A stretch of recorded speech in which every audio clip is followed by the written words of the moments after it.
What's up, guys? This is another edition of Bulldog Uncensored.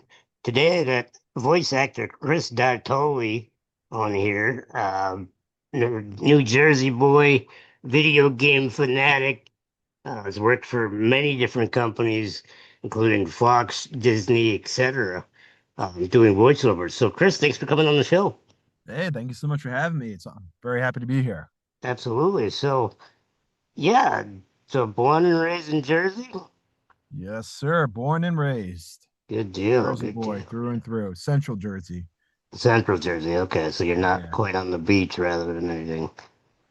Yeah, I'm in a Uh, nice middle sweet spot. I'm right like Seaside's 15 minutes from my house actually. If you ever saw the show Jersey Shore, like yeah. one of them lives down my street. Oh, wow.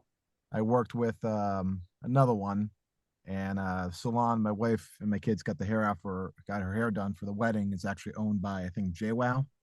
Oh, okay. So yeah, it's Yeah, so they're really in the thick of it down there. yeah. It's nice with Gotcha. the beach. It's like 15 minutes away from the house, man. It's beautiful. Nice. Yeah, I wish I was a little bit closer to the water and not so much cold stuff these days. Yeah, everything. It's just so bad. It's freezing. It's today 30 degrees. Never felt so warm today. No, I hear you. It's been getting down real nippy up here too. Yeah. So yeah, how'd you get into voice acting? So a friend of mine introduced me back in like 2013, 2014 to a site called Voice Acting Alliance. My passion for it started when I was a kid. I was always hyper, always did voices, and my dad said to me, "Chris, I swear to God, when you're older, you're going to talk to yourself in a padded room." And Here I we just are. wanted to prove him right. So I do that every day. So yeah, a friend introduced me to the website, Voice Acting Alliance, and I did like a few like free projects, just have fun, like a few fan dubs, a few like radio plays, and Yeah. I did one project where an author and her publishing company heard my voice, and she reached out to me and said, "Hey, would you be interested in doing the audiobook version of my book I wrote?" I said, "Sure." Auditioned for it, and I got it. And Yeah. it was actually my first like really big like check. I was kind of blown away. I'm like, oh wow, okay. This is how much you get for voice acting. That's pretty cool. So I Yeah. got it, and I thought, you know what? If I'm gonna go this route, I want to do it right. So I took it and I invested into training, got coaching, worked with a couple of wonderful coaches, worked with a couple of bad coaches. Learned a lot of things along the way. Eventually, after working with one coach, I made a demo. Then I made another demo, then another, and just sent it out to agents. Then I eventually got one agent, did some more work, got another agent, and so on and so forth, and just kept playing the game for well over a decade. And the whole time I was working as a chief marketing officer at a company, pretty big company. Um, and I was never really happy there. So eventually quit that job and pursued voice acting the first time, which was the best decision and the worst decision I ever made because I was a single father raising two daughters in a very small apartment. So, you know, I had to find a way to make an income and pay for, health benefits for my kids. So, but eventually I would get one job and that would sustain me, then another, and then just kept getting work. And here I am today. I do voiceover work full time. And somehow it Fantastic. snowballed. Yeah, it snowballed into on camera acting and modeling. But when I say modeling, don't be impressed by it. All the roles I got were like the overweight guy over there. I actually just did a project, just got released for Wagovi. So I'm the before guy. So, yeah, I'm happy to say it's where I'm at right now. Right on. So, I mean, I've got my own um, studio slash jam spot for my band, and I've done a little bit of work in audio production. I went to school for it, uh, Awesome. which is a community college up here, and I've always been interested, but I never really knew where to start. I have some relatives in the business, but they started back in probably the early 80s, so it's a little bit different marketplace nowadays. Yeah. Um, Um, So yeah, how did you go about marketing yourself for it? Well, I'm very fortunate. It's actually what I went to school for. I went to school for business administration and business marketing. So I kind of had a leg up and just kind of, again, taking classes with a variety of voice acting coaches because I know how to market myself. It's just like, well, how do I market myself in the voice? How do I make myself different? What's my pitch? And just finding my niche in my field, which was doing video games and commercials, and did that for many. I did a few other projects too, a few Yeah, audiobooks, a few radio imaging. I actually have a background in radio broadcasting as well. So that I want to. So here's the thing about radio broadcasting and voiceover work. They're two completely different fields I would think in radio terms, and they're like, right. and the second I did it, my coach said like, "You've done radio before, right?" I said, "Yeah." He's like, "You've done it for a while." I'm like, "Yeah, how'd you know?" He goes, "I could tell because the way you're reading the script, it's someone who does radio. So here's how we got to change it." And now I'm actually in making a radio imaging demo right now because I'm getting more work towards that. And they're asking for a demo. And now I have to unlearn all the things I learned in voiceover to go back to that radio imaging sound. I'm like, oh, this is really hard because I used to do it this way, then I no longer do it. Now I have to go back. It's just fun. So it's interesting, I should say. So yeah, just studying. I still take a bunch of marketing classes every day. I'm a firm believer in you always have something to learn. Knowledge is a very powerful asset, and once you reach a point in your career where you think you learned enough, you don't have to know anymore. You're doomed for failure because something always changes every single year. There's something new, whether you accept it or not. Everything change one thing changes and you have to stay ahead of the game or try to stay, as close as you can to catching up. So yeah, just learning to then I would just reach out to different publishing companies, creative directors, marketers, say, hey, I got my own little format. I'm like, hey, I listened to this, I read this. Have you ever thought about bringing it over to voiceover work? Here's a study I did where, just bringing everything to video could increase your views by this much, or it could increase your audience by this much. Um, and just constantly reaching out. I also took realtor courses. I'm also a real estate agent as well. I've done a lot in my life because I wanted to learn as much as I can. So they have something called the Ninja Way, which is once you email a client, you want to follow up with them, and you continuously follow them up until that lead turns into a client. And actually, so that's the same thing what I do. I just follow up and be like, hey, there's one client I actually was in contact for 5 years with every now and then, and he finally hired me for a job. He goes, "You're persistent and I like it. So, hey, would you mind auditioning for this?" I did. I got it. And now I'm doing voiceover with him, which is fun. Consistency and persistency is definitely Exactly. the way to go for sure. It's the Yeah. same What's the way in saying? music and all that too. So I Exactly. I think totally you get understand what's that. that? You hear 100 no's before you hear one yes. Yeah, So, no, 100%, no doubt. So going a little bit further back in your life, what was your upbringing like?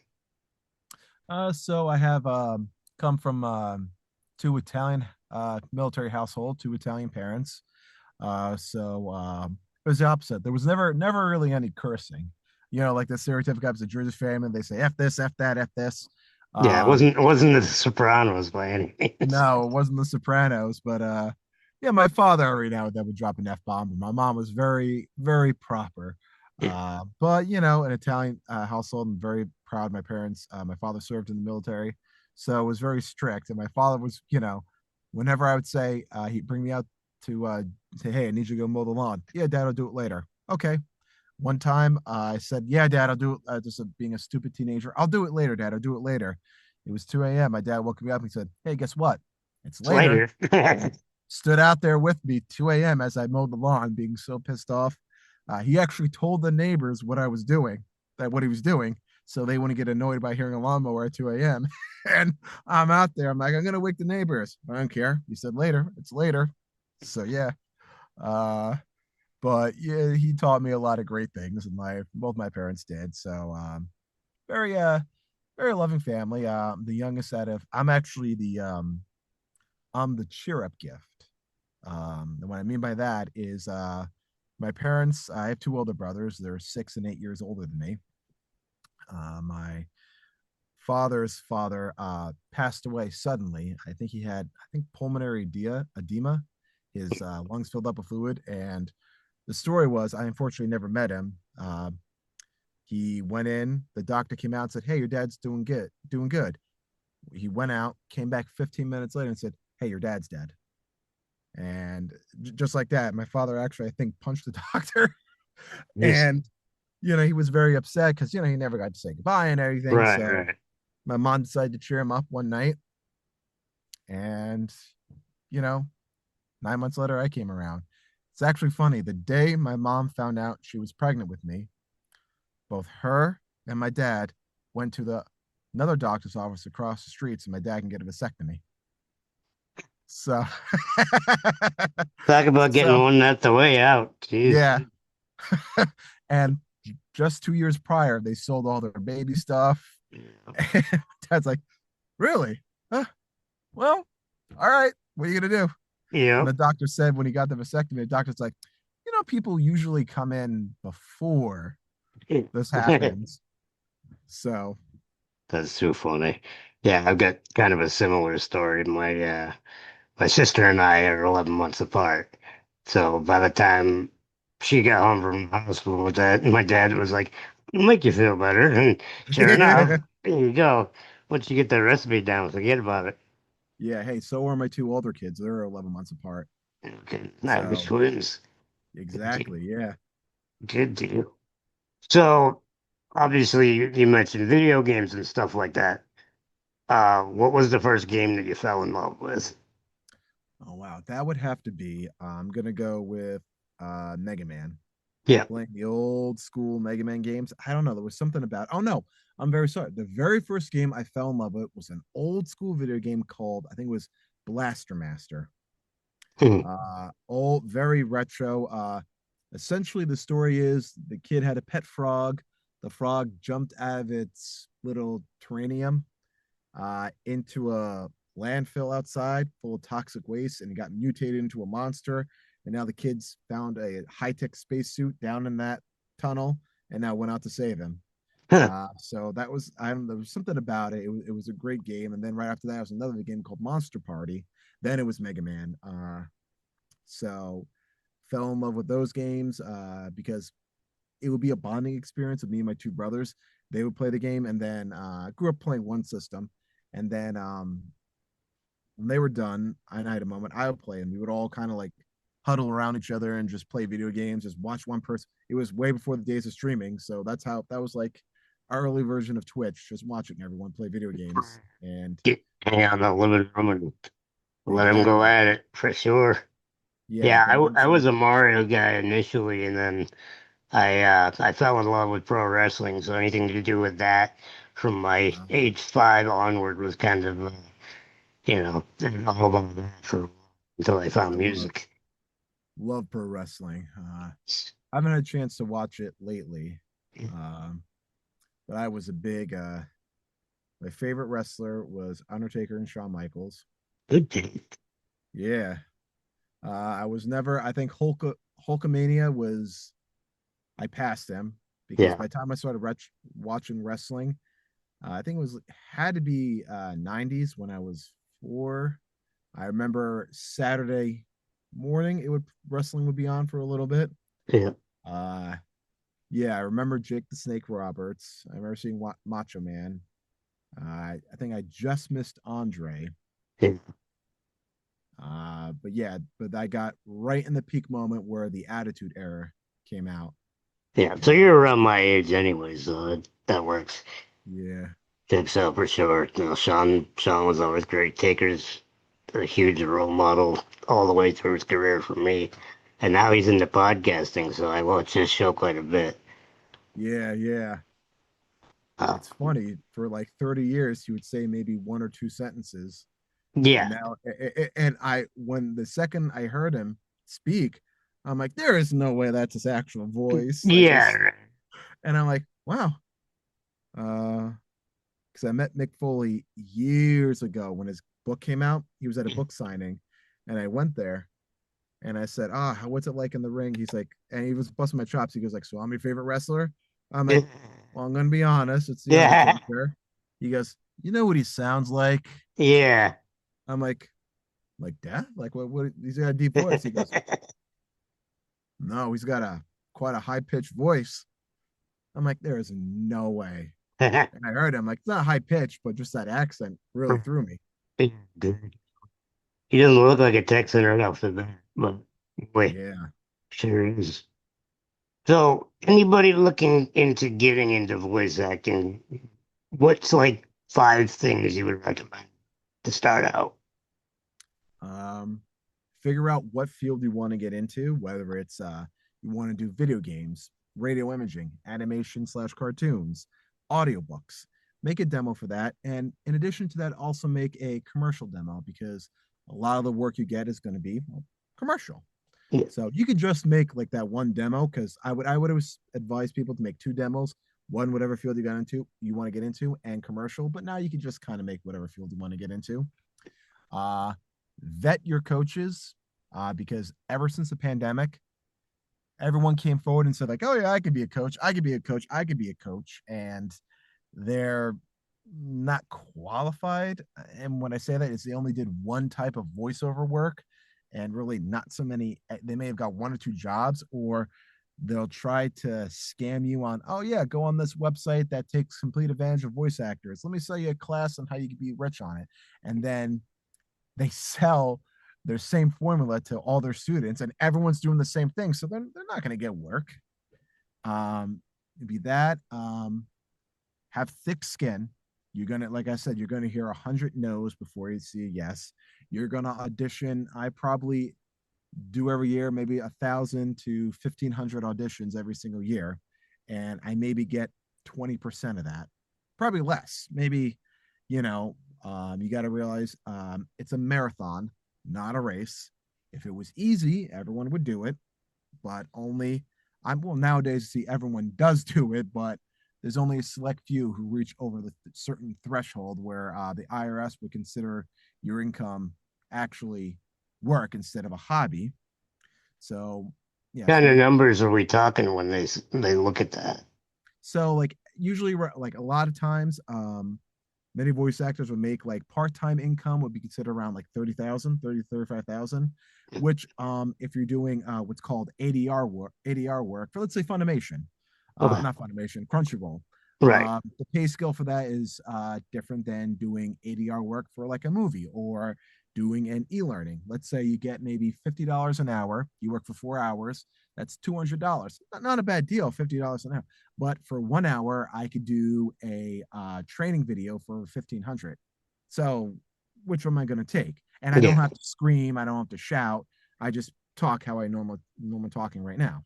Yeah. So that's just some like things have changed and everything. Do Don't be conceited. Be confident, but not conceited. I'm very fortunate in the voiceover industry. Out of the thousands of people I met, I maybe met five jerks, if that, who thought their stuff didn't stink. Um, and budget accordingly. You're going to be afraid when you hear the prices when you work with a coach after you vet them. My thing for vetting a coach, sorry, I go back and forth a lot. Uh, What? for vetting coaches, make sure it's someone who's been in the industry for a minimum of 10 years. Make sure they've done a wide variety of work, not just dubbing for Crunchyroll, not just commercial, not just audiobooks. They could have a specialty, whether they're teaching audiobooks or they're teaching about narration or e-learning or automotive. That's fine, but make sure they have like a wide variety, and they're also represented by several accredited agencies. Um, I've seen, and it's a shame. I see so many people being taken advantage of, voice talent who said they're coaches, or some guy who said, "Oh yeah, I made $1 million in voice." There's one guy who says, "I made $1 million in voiceover work, and I'm going to tell you how you can make money too." And it's just like, all right, well, and how many years did you make $1 million? Is it like the Hmm. span of 5 years? Did you make $1 million your first year? Because it's extreme. I mean, it does happen. I do know someone who's just naturally talented. His name's Gabe Kunda. I think he immediately got signed with like a big agency, and he's a so talented, a marvelous singer. And there's another friend of mine who took 30 years for her before she found success. She's doing voiceover work since she was 8 years old. Now, 30 years later, she's actually finding like a lot of success, and that's usually kind of the trend. I think overnight success takes 20 years. So, like I said, marathon not a race. That look for that in your coaches, and budget accordingly because the prices are going to scare you. And most importantly, don't worry if you're not good enough because you are. Because in voiceover work, we're going to go out 80%, 95% of the time, you do an audition and you never get any feedback from it. And then you hear the project on TV or a video game of it and you hear, oh, wow, they use that voice. Oh, did I suck? Am I horrible? Am I a bad person? No, just your voice wasn't right. I mean, I think people have hired me for jobs, but I know for a fact I'm not going to be the voice of Arby's. I know for a fact, I'm not going to be the voice of Allstate. I can't do that. I know for a fact I can't voice an 11-year-old boy. Like, no, I can't physically do that. Maybe 17, depending on how high I can get my voice, maybe, you know, but it's just like your voice it's not that you suck if you invest in the right equipment, do research on what equipment. I would also say go to a studio for like an hour or two, test out different microphones, see what works for you, because I can't say the Sennheiser right here is great for everyone, where a Sennheiser MK4 will be just as good instead of the Neumann TLM 102. This is all tech and everything. I'll talk later about it. Yeah. But research with that, try that out for a studio. And like I said, when you're budgeting, because the prices to do coaching, some people will charge $350 an hour for coaching. Some people will charge more. Some people might charge less. But a good coach is going to work with you and they're going to pull out your strengths. And then they're going to come time to make a demo, and that demo is going to cost thousands of dollars, but it's all an investment. If you have a good tax accountant, you can write it off. But yeah, that'll be like my 5.5, 6 pieces of advice to kind of get into voiceover. It's a lot getting started, but that's something I could talk about all day because I just don't want to see anyone get screwed going into the industry. No, like I said, I been in progress of remodeling a space to be a recording studio in the last year or two. So you're dropping at least 20K to get something like Exactly. that set up. So I can definitely understand doing that. I'm still paying for it. Yeah, there's actually a great Facebook group. It's called VO Gear Exchange. It's where people selling some microphones, interfaces, and other things that they don't need. Like this Mhm. booth I'm in, normally it'll go for close to 5 grand. I paid 800 for it. Yeah, Guy was selling. It was 8 years old, and the guy was selling it. The only thing is the door didn't close all the way. I fixed it, but and it had old insulation in it, so I took the insulation out and I put in acoustic blankets for it. yeah. The microphone right there usually goes for about 1,000. I paid 400 because the guy had four of them, and he says I really don't need four microphones. Right. Like it's used, but used. I just talked into it. It was in a smoke-free home. People all the time sell their booths, sell their interfaces, sell their microphones for a discounted rate. Yeah. And by discounted, an $8,000 booth can go for 4,000, or maybe depending on where they are. So it's a great way to find. I don't want to say cheap, but good way to find audio equipment that's affordable. Now, I've seen a lot of like DIY booths and stuff like that online. Um, what do you feel is, do you feel like that's effective or is that more kind of cutting corners? So they are effective as long as you talk to a professional. I think Tim Tippett's is one, and George the Tech Whitman is another one. You have pay for a consult. It couldn't hurt to pay for an hour of their time to find, hey, here's what I want to do. Here's the space I have. I'm looking to make an investment. What would you suggest? And and they've been in the field like a long time, and they're called the geniuses of audio for a reason. And they'll say, all right, here's what you want to do. You want to get some rock wool insulation, pad in the walls, and there's nothing really wrong with that. I knew a guy who did his own DIY booth, and it sounded phenomenal. The first demo on my video game demo, I actually recorded that in my own home, my own like built studio I made out of a couple of acoustic blankets, moving blankets, on a carpeted floor, and I just was very fortunate. Had a friend who worked at a guitar center, and they were getting rid of some acoustic foam because it flooded, and some wasn't damaged, but they had to get rid of it. Yeah. So hopefully I won't get him in trouble. Like he gave me he gave me some, and I'm like, oh, Yeah. perfect. Yeah. So um yeah, just like talk to a professional just to get like an idea. I'm like, here's the space I have. How can you help me? And they'll give you right to how to do it the right way. Because a lot of times There's people some do, pretty good acoustic experts on Fiverr and stuff like that too. yeah. So, but I know like everyone has like depending like for voice like what's good for music instruments may not be good for voiceover and vice Right. versa. Like it's different acoustical treatments. Yeah. Voice wise, I'm kind of an Audio Technica guy. I like Sennheiser stuff too, but yeah, I'm still kind of Absolutely. figuring that out.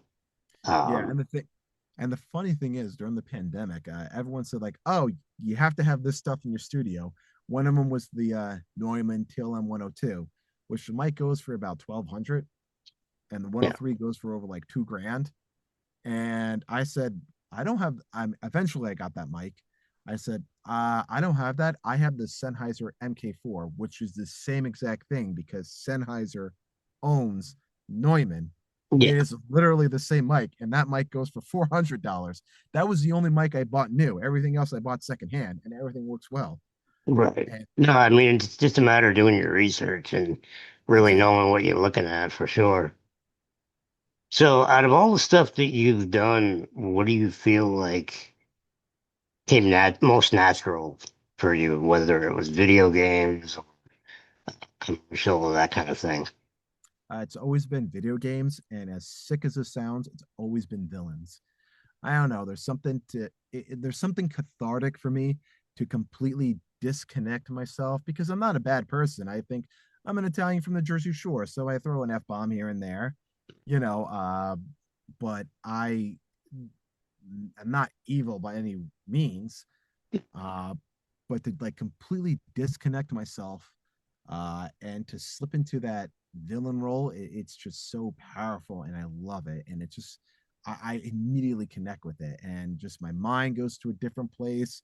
I get psychotic depending on and afterwards I'll have to decompress for a minute or two, but I feel fine. I'm like, no, that was fun. I feel like decompressed, like I feel cathartic, like everything's like, oh, that felt good. Yeah. So you feel like you're doing more like method acting, I guess you could say, when you're doing that kind of thing as opposed to just reading a script. Yeah, Gotcha. definitely. Good Just deal. yes, sir. So, what video games have you done so far?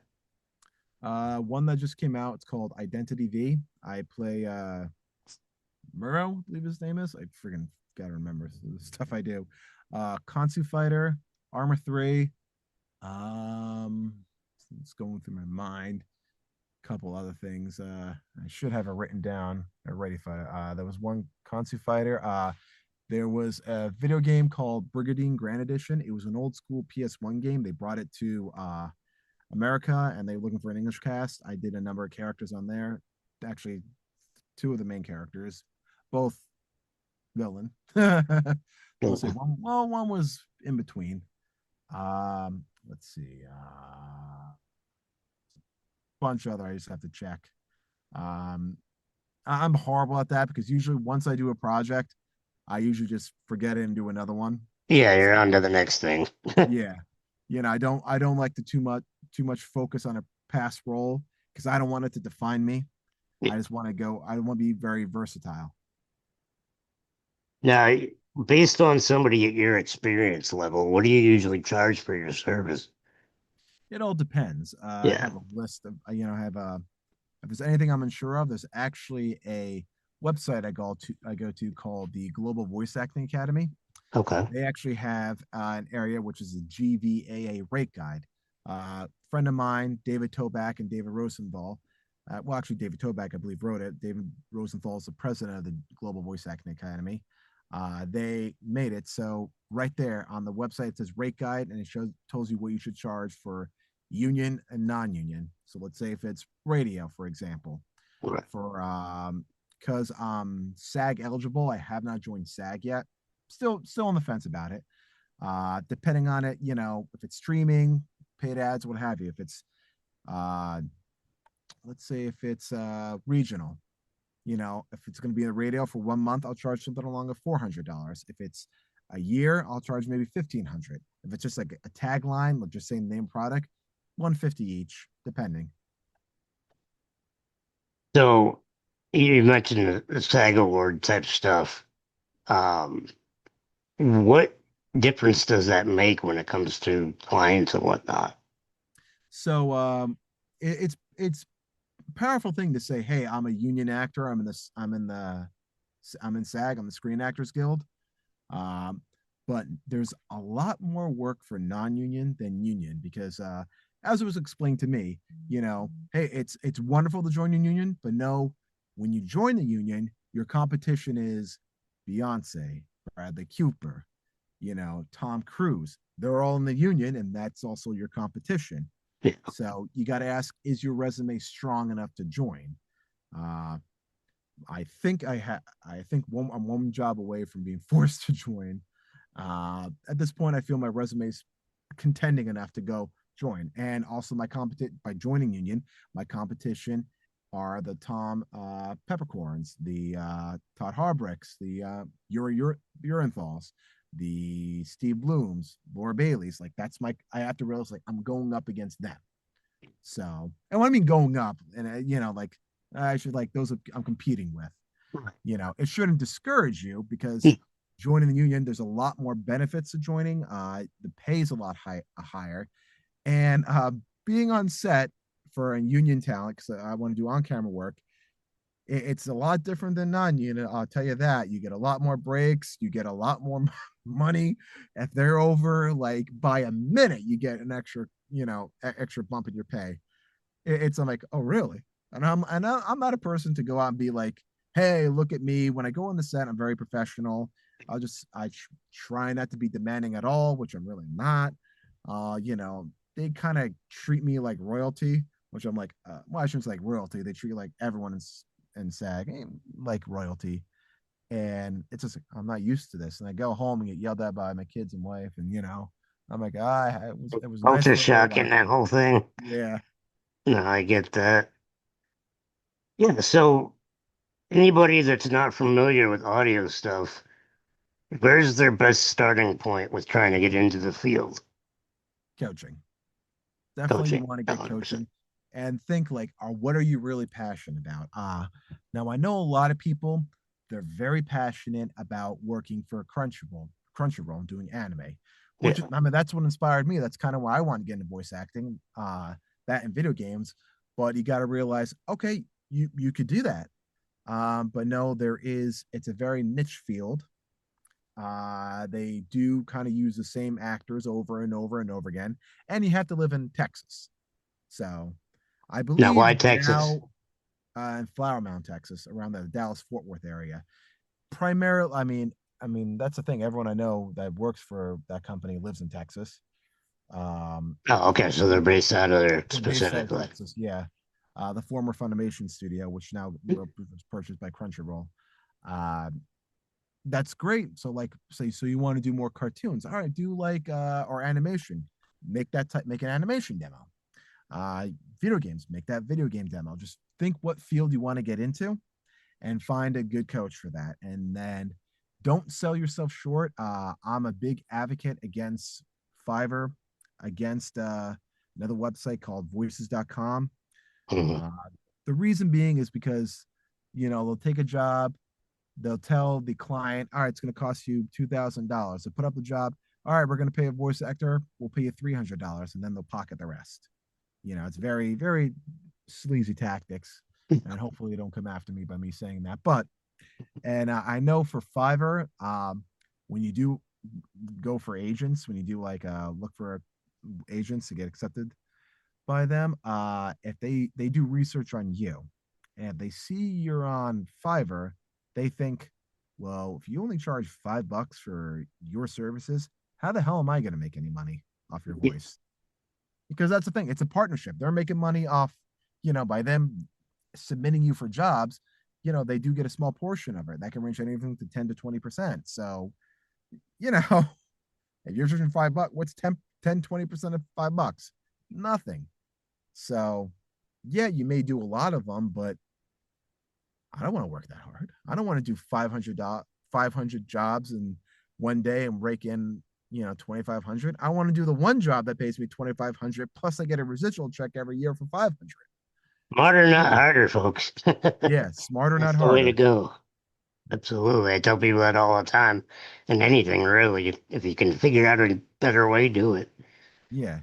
And that also uh hurts the voice acting industry in itself by you taking less jobs. I remember, my father, he's a contract electrician.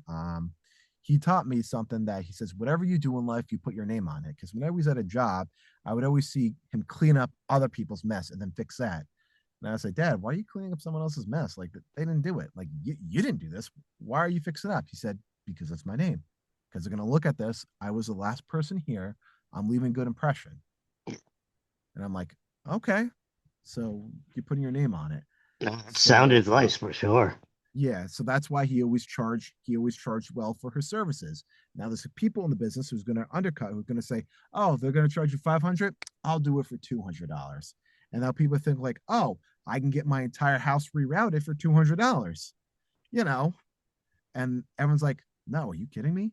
And you might every now and then you might find a gold coin, you might find a gem, an electrician doing a job for $200, but no, I mean, you know, I'll actually pay a little more money versus the guy who's been doing it for years. I'll pay him the 500 to you know, rewire my house versus the guy for $200, and then a month later my house catches on fire. Well, we hope not on that I hope end, not. but Yeah, no, I mean, I my just, electrician does it for free because he's my dad and my yeah, brother's in the business. So so far so good. yeah, definitely. Okay. So outside of video games, do you have any other hobbies? Yes, big advocate for not advocate. I play Dungeons and Dragons a lot. Big nerd. Um, love to go to the beach. Love to hang out with my family. I'm a big family man. I love to spend time with them. I'm working so much. I'm always recording something, filming something, or doing something. Or marketing myself. I don't have time to really spend with them, and when I do, it's great. Love to go to conventions.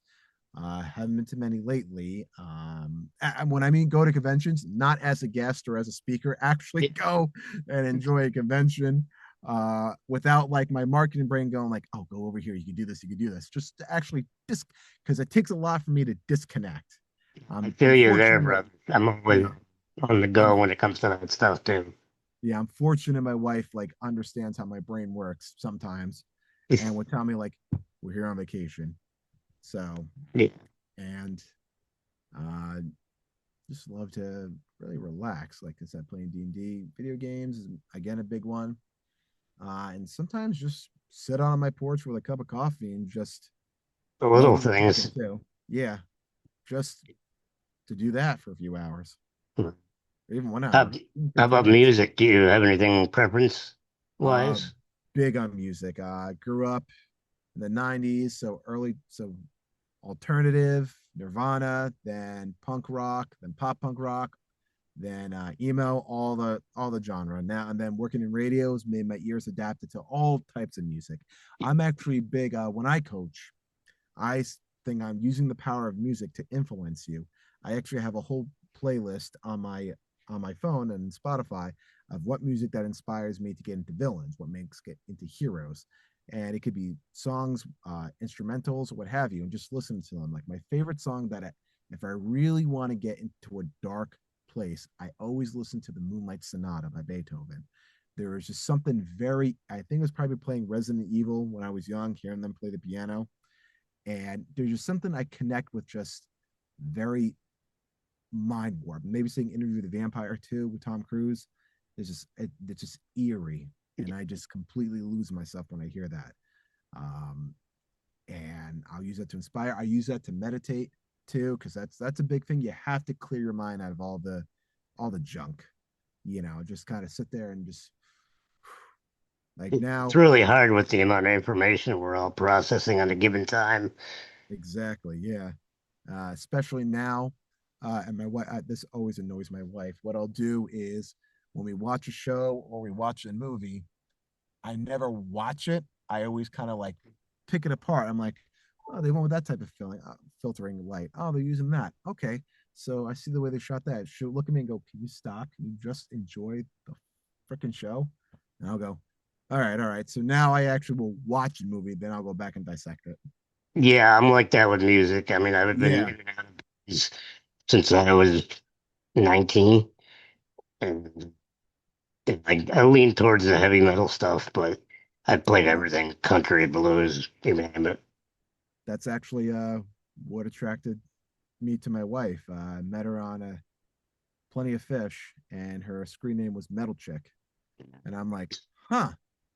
I'm like, I wonder, because I actually swiped her. I'm like, oh, she's too hot for me. There's no way. I'm like, you know what? Then I went and read her profile. I'm like, shoot your shot. And yeah, she likes Slipknot. I like Slipknot. Biggest regret in my life is when I worked at the local radio station in Jersey. They had a concert, and Stone Sour. We were taking care of them, and this is kind of the very, very early days of the internet. So I had no idea the lead singer of Stone Sour, was the lead singer of Slipknot. And another band member was also in Slipknot. So we had me and the few crew members were talking, and I mentioned Slipknot, and one of the guys goes, "Oh, you like Slipknot?" And like he grabbed me and brought me over to Corey Taylor. He goes, "Hey, Corey, this guy thinks your music sucks." I'm like, "Oh no, no, no, I didn't say that." He goes, "Oh, you think you're hot? You're hot shit, huh? Well, what's wrong with my music?" I'm like, "Well, I like your music. It's just I prefer Slipknot." And he completely messed with me because like he goes like, "Yeah, he likes the lead singer," and I think behind him he goes like, "He doesn't know it's you." So, he messed with me. He's like, "Oh, F Slipknot, they're a bunch of assholes. Let me tell you Yeah. what, you can't." He goes, "You got to listen to my music. You want to listen to Christian rock and all this stuff." And he just like ripped me apart. And then like I found out, 3 weeks later, and they're like, "Dude, that's the lead singer of Slipknot." I'm like, "No, it's not." They're like, "Listen to his voice." I'm like, "Oh." Like it just dawned on me. I'm like, Yeah. "Oh, that explains a lot." Yeah, I don't know Corey personally, but anybody that I know that does know him, that's a very accurate description of what he would do to people like that. Yeah, this So was that's over pretty funny. 20 years ago in 2006. So, But yeah, like I said, I've been doing the heavy metal thing since probably 2008, thereabouts. wow. Uh, I've had a chance to open for Static X after Wayne died, Buck Cherry, Puddle of Mud, Oh, that is Blackstone awesome. Cherry, Powerman 5000 by Oh, which wow. was my favorite experience so far in my career, opening for a national. But there's a ton of unsigned bands that are arguably better than what you hear on major labels nowadays. When I fell in Absolutely. love with the underground because of it, and so I've been a big advocate for that. Um, my band's on Curtain Call Records. We're out of Tampa, Florida. Um, we just recently got signed by them 2 years ago. Oh, congrats. Small, That's small awesome. label. We're still pretty much a DIY thing, but it Still, points you in the right direction for sure. exactly. Yeah, but like you It's said, playing the long game, eventually you get a yes, and exactly. Yeah. you combine that with a few $1,000, and you find your way onto that next level. So that's kind of where Exactly. I'm at. I do the podcast stuff to kind of network and keep my options open because I'm always doing something different. I'm kind of a jack of all trades, master of none. My bank account doesn't reflect my passion, but I do what I can for sure. Hey, listen, hey, still you're doing what you love, and that's awesome. I think that's something everyone. The dream is to just for everyone to do what they love and get paid for it. And I think Yeah, whether and I it's tell people all the time, it's like I'm not trying to be a millionaire. I just want to live comfortably and get off of friggin' state assistance for disability. Yeah, that's and just oh have no. that I mean, control again. everything nowadays is friggin' expensive. Living in Yeah, Jersey, I flipped out because just a bagel with cream cheese at one place cost me $7. And I said, I'm never going there again. and You know, sure enough, everything around the block's costing yeah. something. And I'm like, what the hell? I'm like, when the hell did bagels cost so much money? Yep. You know what I noticed about that? I was at the pharmacy the other day. What prices of batteries, dude? It's Yeah. absurd. Like you're paying $14 for two 9 volts? Holy It's crap. It's insane. yeah. It's it, that's You why I tell know. everyone like don't be afraid of like the costs Right, because right, it's just remember spending money on yourself and your business because when you become a voice actor you essentially open up your own business. right. um, you know it's never an expense, it's an investment. You just have to remember that, and you have to actually pay attention when you take the class. We're going to be enticed by someone saying like, oh, you can make money now, you can make money now, you can do this, and you think, hey, I got $300 for doing a video game. I'm like, really? I did the same video game and I got paid 1,500. Like, Right, that's right. yeah. Well, So yeah, I think, like you said, you got to be able to sell yourself. And, I think getting a personality that's likable in general will always help put you in that spot yeah, that's why if for you sure. mention me in the industry, they'll say, who the hell is that guy? And those who do know me, they're like, oh, he's a nice guy. Yeah. Like I got nothing bad about, and I always preach like the right way because I'm not doing anything to be sleazy because I I don't want to feel sleazy. Oh, there's I'm enough of not. that in showbiz. Yeah, and I think the stereotype phrase is don't be a car salesman. You know what I mean? That's just I'm not trying to be a car salesman. I'm just trying to be honest, not scam the system, not take anyone. It's part of the reason why I got into real estate. I wanted to help people get their homes. Um, but once the pandemic happened, people were doing a lot of shady shit, and I just was that's not for me. Same with voice acting. Oh, I could be a coach. Really? What are your qualifications? Who the hell are you to tell me what my qualifications are? All right, you're just some asshole. Like, and it's amazing when I'd speak to them. I'm like, how the hell do I know more than you? Aren't you supposed to be like, whatever? Okay. Yeah. I've had instances with that with different producers over the years, so I get it Yeah. totally. Yeah. So, anything interesting you're working on right now? Fortunately, a few projects I can't talk about due to Gotcha. Well, those NDAs. are always the fun ones. Yeah. I'm working on a fun on-camera project right now. I actually get to wear a lot of prosthetics. I can't mention so they told me not to mention it, but I'm always professional and I don't mention projects. So I'm working on just to cover all bases and everything. Yeah. But I always tell people, hey, follow my social media, follow my website. I'll post new things as I go, or try to because I like to stay busy, and this is like it's kind of like the broken plumber. It's like the plumber with the broken toilet, Yeah. the hairstylist with the bad hair, or the marketer who's bad at marketing. It's because I Yeah. I just need to find the time or hire someone to do it. Uh, it's just finding the time to do it. Yeah, I tell people all the time I wish I could clone myself just to get more done. Yeah. So I totally understand that. Well, Chris, it's been a hell of a time. I've enjoyed talking with all this stuff, and Hey, it's been awesome. we'll definitely keep in touch because I'll definitely be looking up some advice over the time period coming up here, trying to Yeah. get into some of that myself, I think. But Yeah. Let me know how I could help. right on, I appreciate that for sure. Well, like you said, check them out online, Facebook, all kinds of stuff. You can find Chris Dattoli just about anywhere. Thanks a lot, Chris. We'll see you Thanks, Josh. soon. Rock on. That was